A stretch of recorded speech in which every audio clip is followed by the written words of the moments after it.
Y ahora sí, nos toca una de nuestras charlas más importantes de la jornada y de todo el ciclo, dado que es un invitado, un referente internacional del turismo. Voy a tener el placer de presentar a César Dachari, Alfredo César Dachari, que luego de 14 años vuelve a hacer su visita a la Universidad Nacional de la Patagonia San Juan Bosco, en este caso en un contexto de virtualidad. Es un inmenso placer presentar a este profesional con tan marcada trayectoria, experiencia y compromiso con la generación del conocimiento. Su participación engalana este evento y representa un honor para nuestra universidad, nuestra facultad, nuestra Casa de Altos Estudios. El doctor Alfredo César Dachari abordará la temática patrimonio y turismo, de la narración a la planificación. César Alfredo es doctor en Ciencias Sociales por la Universidad de Leiden en Holanda, es abogado de la Universidad Nacional del Litoral en nuestro país y máster en Sociología en Flaxo, Chile. Actualmente es profesor investigador titular C, tiempo completo, de la Universidad de Guadalajara, Campus Puerto Vallarta, Centro Universitario de la Costa, desde el año 2000. Asimismo, es investigador nacional nivel 2 del Consejo Nacional de Ciencia y Tecnología, el CONACYT, en México. Además, se desempeña como director del Observatorio Integral de la Región Turística de Bahía de Banderas en la región Costa Sur del estado de Nayarit desde 2016 y como director del Centro de Estudios para el Desarrollo Turístico Sostenible, el CEDESTUR, desde el año 2000. Entre su vasta experiencia y recorrido profesional, también se ha desempeñado como profesor visitante en la Universidad de Vigo, en la Universidad de Málaga, en España, en la Universidad de Buenos Aires, la Universidad Nacional de Córdoba y la Universidad Gastón Dachari en nuestro país. Realmente ha escrito importantísimas publicaciones, algunas de las cuales forman parte de nuestra formación, de nuestra bibliografía obligatoria en la formación de los profesionales en turismo, y también ha sido autor de numerosos artículos en revistas científicas de Argentina, España, Colombia, Brasil y México. Adelante, Alfredo César Dachari, bienvenido. Muchas gracias, antes que nada. La verdad que me siento bien volviendo, aunque sea virtualmente, a mi país, aunque yo soy argentino de Entre Ríos, que es una zona más alejada. Tengo muy buen recuerdo de Madrid, una ciudad moderna y muy pujante que realmente vale la pena discutir este tema. En el momento que estuve escuchando las otras ponencias, me llamó mucho la atención la María del Carmen Arias respecto de lo que está ocurriendo en Buenos Aires. Creo que es uno de los puntos centrales que nos va a perseguir en todo este tema, que es el uso de lo que es el espacio público en espacio privado. Cómo se privatizan las playas, cómo se privatizan las costas y cómo se le quita el patrimonio a la sociedad. En cualquier momento empiezan a vender las plazas, etcétera, etcétera.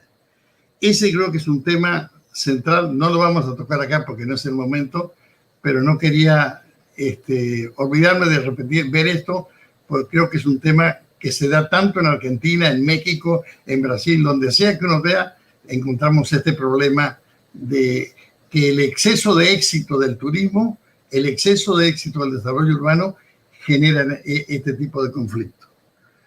La idea es hablar un poco de la experiencia que hemos tenido tanto en la construcción de museos, de parques temáticos y de la recuperación de patrimonio a partir de una serie de ideas que son comunes a todos.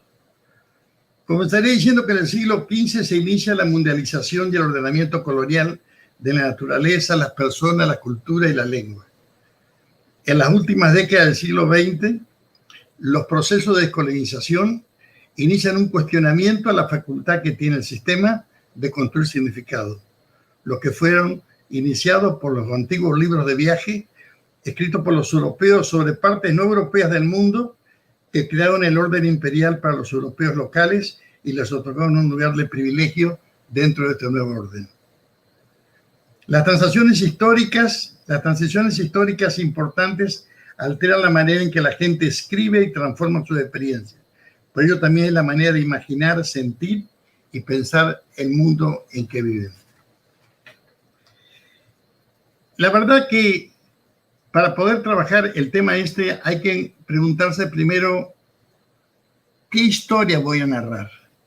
Porque uno puede conseguir un montón de monumentos históricos y demás y simplemente ordenarlos, pero siempre hay un orden en la historia.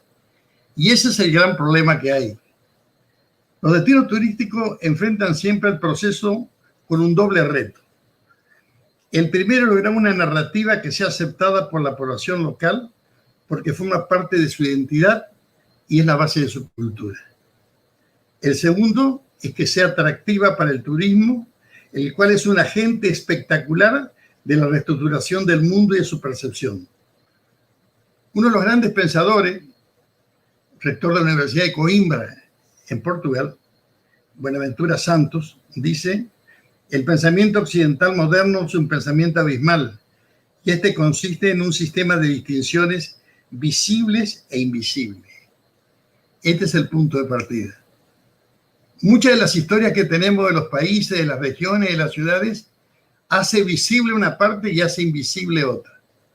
Y ustedes saben que yo hablo de visible e invisible cuando hablo de los pueblos originarios, que siempre quedan invisibles.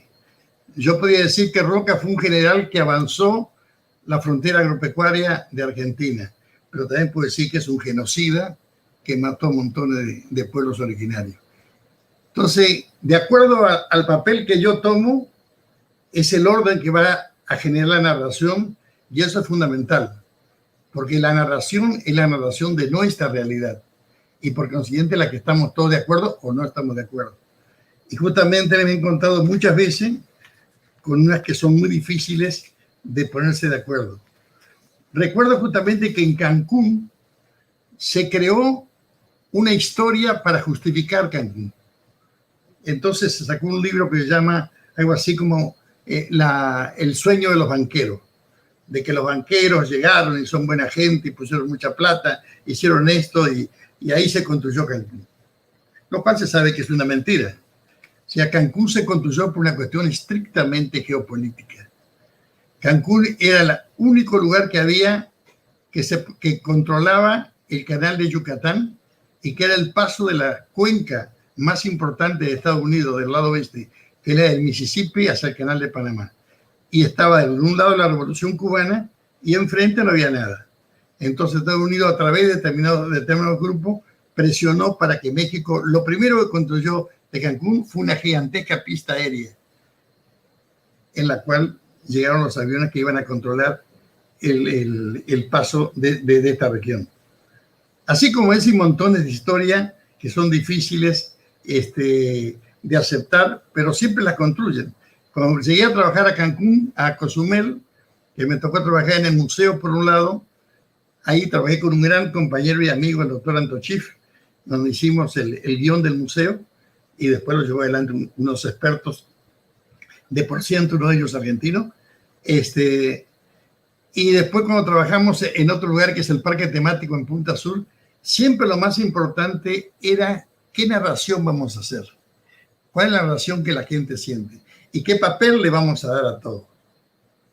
Si ustedes ven, Cancún es un ejemplo de la modernidad, pero ahora está reconvirtiéndose a un centro cultural a través de la recuperación de la cultura maya. ¿Por qué? Porque lo moderno se agotó muy rápido. Entonces, lo que tiene la historia, y ahora viene un tren que va a recorrer toda esta zona y eso va a cambiar radicalmente la región. Otro punto a tomar en consideración es que en esta sociedad tardomoderna, el turismo juega un papel fundamental. La tensión entre lo local y lo global es fundamental. En este momento, tanto ustedes en Argentina como nosotros en México, hemos visto azorado cómo la pandemia prácticamente borró de la circulación a la globalización. Los países no se ayudan, no intercambian, no se apoyan. Cada quien se trata a su manera tratar de salir adelante. O sea, parece mentira que después de hablar de 30, 40 años de globalización, de golpe desapareció todo y volvimos nuevamente a la lucha de lo local. El segundo elemento es la extinción de todo vestigio de la naturaleza intacta, que es una suerte que Madrid realmente tiene turismo de la naturaleza y es excepcional. Ese es el gran patrimonio que hay que cuidar y quizás sea el eje que puede integrar la historia de los que estaban antes con la historia de los que llegaron después. El tercero es el más peligroso, que es la pérdida del sentido histórico, ya que el turismo es un gran transformador de la sociedad, la cultura y la historia. Es más, muchas veces a la cultura como a la historia la folcloriza, la disneyliza, o sea, simplemente le hace un cuento. Y eso es un problema muy serio cuando se da, nosotros lo vemos acá, cuando se trata de vender los monumentos históricos, se hacen historias que no son reales. En realidad la historia de los mayas es una historia que se está construyendo, es nueva. Y se dice cualquier cosa de ello, y eso no es así. Eso es una lástima. La cuarta es la hegemonía de la imagen en la articulación de lo social. Esta se asume como la cara deseada del turista y por ende se trata de darle ese tipo de continuidad y atractivo al destino. Hacerlo de fácil acceso y gusto para el turista. Y el quinto es la conquista del tiempo por el ocio, por las relaciones de producción. Todo pasa a ser asumido por el entretenimiento. Hoy en día el entretenimiento está prácticamente permeando todo. O sea, estamos trabajando y estamos en fake. Estamos trabajando y estamos mandando correo. Estamos trabajando y estamos haciendo un juego. Estamos haciendo, todo se ha mezclado. Y eso tiene un costo, pero no es el tema que vamos a tratar ahora. El tercer elemento es la cultura y su ordenamiento. La cultura es el tema central para entender el patrimonio cultural y el turismo. La UNESCO dice que la cultura puede considerarse como el conjunto de rasgos distintivos, espirituales, materiales, intelectuales y afectivos que caracterizan una sociedad y a un grupo social existente. Raymond Williams, que es uno de los más grandes pensadores ingleses, dice que la cultura es un sistema de significados a través del cual necesariamente el orden social es comunicado, reproducido, experimentado y explotado. Esto de hablar de la cultura y su ordenamiento tiene mucho que ver en que siempre se corre un riesgo en un destino turístico, de que se distorsione tanto la cultura como la historia para darle paso al turismo, para que el turismo sea cada vez más atractivo. Es un riesgo que siempre hay que estar cuidando y es sumamente importante que la gente que guíe turista tomen la conciencia de hacer una narración muy específica y realista de lo que es la realidad histórica. Los estudiantes de turismo tienen que entender que el turismo genera muchas cosas positivas, pero tiene muchas cosas negativas. Y las cosas negativas tenemos que correrlas. Acuérdense lo que pasó antes de la pandemia con lo que es la turismofobia, la gentrificación, los barrios que se empiezan a invadir por Airbnb, la gente que empieza a dejar sus casas, el caso de Venecia, la invasión de gente por los cruceros. O sea, todo eso son los golpes que nos generó el turismo y hoy en día hay que empezarlos a pensar. Es más, yo creo que lo que viene va a significar, y para Argentina va a ser excepcional, porque lo que realmente va a tomar más fuerza va a ser el turismo interior. Y Argentina la mayor fortaleza que tiene es el turismo interior, porque es un país gigantesco, mega diverso y que tiene diferentes grupos culturales, sociales y demás, y eso es muy importante. Nosotros tenemos un 80% de turismo exterior que viene básicamente norteamericano, y es una batalla poder ver qué va a pasar, porque con la pandemia no está claro qué puede ocurrir. Para Lou Grabou, la cultura es una herramienta esencial para la fabricación de alteridades. Esto es importante. Y uno de los mayores pensadores del siglo XX, que es Edward Said, el creador de un libro clásico, que es el orientalismo, en el cual lo que estudiamos en la parte de la egiptología que es cuando el turismo empieza a tomar fuerza, cuando aparece la invasión de Napoleón a Egipto, que es una etapa muy interesante.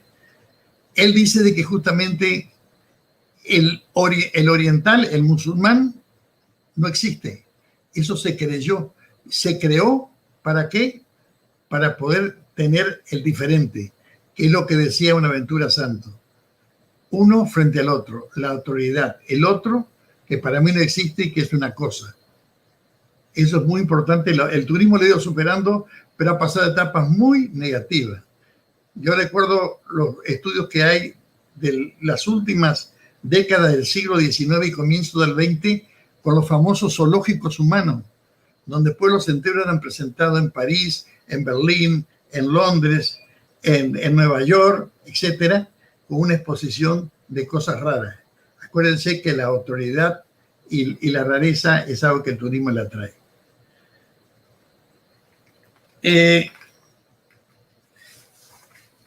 El turismo, en el turismo todo se construye. El turismo de patrimonio es una evocación del pasado que conecta a este con el presente. El patrimonio es un mecanismo de defensa del carácter efímero de la existencia. Es interesante ver las experiencias más interesantes que se han dado, como por ejemplo el plan de La Habana Vieja en Cuba, que mucha gente fue muy crítica y dijo que los cubanos por necesidad están vendiendo La Habana Vieja. No la están vendiendo. Están creando un destino turístico dándole mucho peso a la inversión española que se daba justamente para reconstruir estos edificios. Yo sé que eso es una visión colonial, pero ante la necesidad que tenía Cuba de poder hacer dinero con el turismo, yo creo que el plan Habana Vieja fue un plan excepcional. Aparte, la relación de España con Cuba fue muy especial, demasiado especial. Cuando uno analiza los archivos españoles en La Habana, son mucho más ricos que en cualquier otra parte del mundo. El plan histórico de Puebla, lo recuerdo también que fue otra cuestión que se discutió mucho. ¿Por qué? Porque Puebla es quizás la representación más clara de dos culturas superpuestas. Una abajo, enterrada, y una arriba, superpuesta y construida. Las 365 iglesias de Puebla son 365 centros ceremoniales de los pueblos originarios que fueron destruidos a sangre y fuego y encima les construyeron iglesias. Quedó una sola viva, que fue la Gran Pirámide, la mayor del mundo, que está a la salida de Puebla y que es una pirámide de barro, gigantesca, la más alta del mundo. Y arriba de ella le pusieron una catedral. Imagínense lo grande que fue esta. Entonces, este asunto de lo superpuesto entre una historia y la otra es un tema a tomar en cuenta cuando uno quiera construir una historia y realmente quiere crear una narrativa que sea incluyente y no excluyente. Hay otros casos extremos, el caso de Quintana Roo, en Yucatán mismo, que es el único lugar de México donde la calle principal tiene el nombre del conquistador y fue el único lugar de todo México que cuando se fue decretando la independencia llegaron y no hubo ningún tipo de intervención militar porque el que había nombrado España se autonombró gobernador y se quedó un tiempo.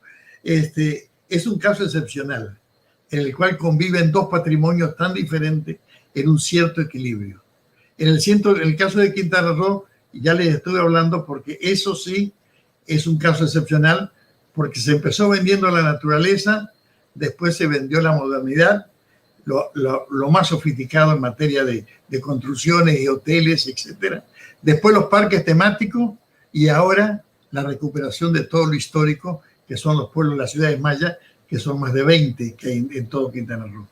Por eso están haciendo en este momento el Tren Maya, que muchos están a favor, muchos están en contra. Yo creo que es un tema muy difícil y no hay lugar para discutirlo. Como último punto, tenemos algo referente a la experiencia que hemos tenido nosotros en Vallarta, en cómo manejarnos con todos los edificios que hay. La zonificación es fundamental. Y sin embargo, eso es lo que no se respeta. Desgraciadamente, Creo que el abogado que estuvo dos presentaciones adelante nuestra fue muy claro cuando habló de que lo privado tiene un límite. Es muy difícil de superar cuando la especulación inmobiliaria es tan grande. Entonces las zonificaciones a veces tienen poca vigencia. El otro elemento importante son los límites al acceso, que eso es fundamental. Las grandes zonas tienen difícil acceso. Las zonas de la costa tienen, por ejemplo, en el caso nuestro, tenemos cerrados los accesos porque los hoteles cortaron toda la línea de entrada.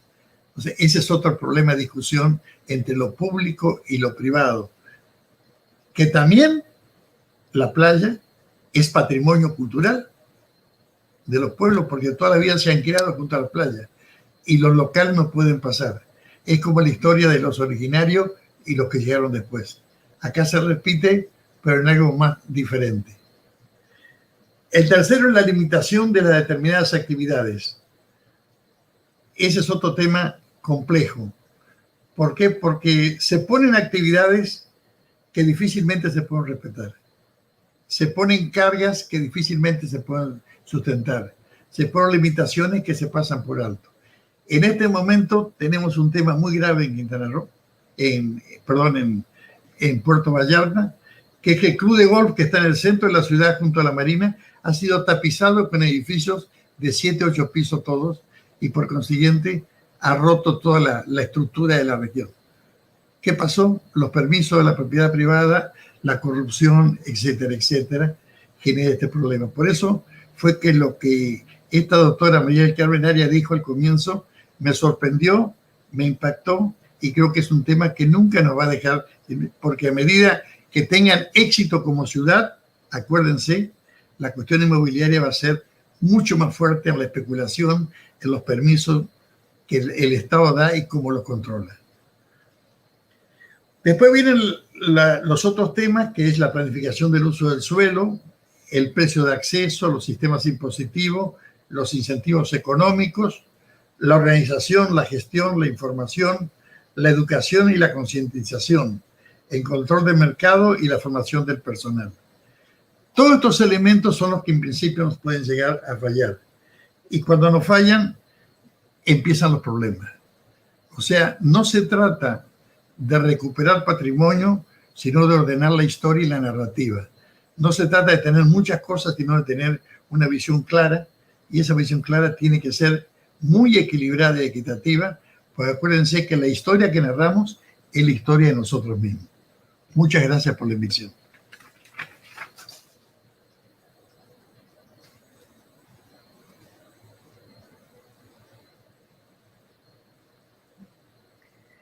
Muchísimas gracias, Alfredo César Dachari, por compartir con nosotros estos conceptos, estos ejemplos. La verdad es que a lo largo de la jornada tuvimos distintas experiencias y eso nos invita a pensar y a reflexionar sobre lo local. Así que muy agradecidos por su disertación. Aquí muy buenos comentarios del interés, el agradecimiento a todo lo que usted nos comparte. Si bien no hay consultas, igualmente vamos a abrir un espacio de debate en breve, pero bueno, realmente creo que ha retomado importantes conceptos que hacen a la revalorización de nuestro patrimonio, con estos ejemplos que siempre es importante tener en cuenta para copiar si son positivos o, por supuesto, para minimizar impactos si son negativos. Bueno, yo la verdad es que creo que vamos a pasar al debate y ahí seguramente van a surgir interesantes preguntas para poder aprovechar la presencia de los distintos disertantes invitados. Muchas gracias.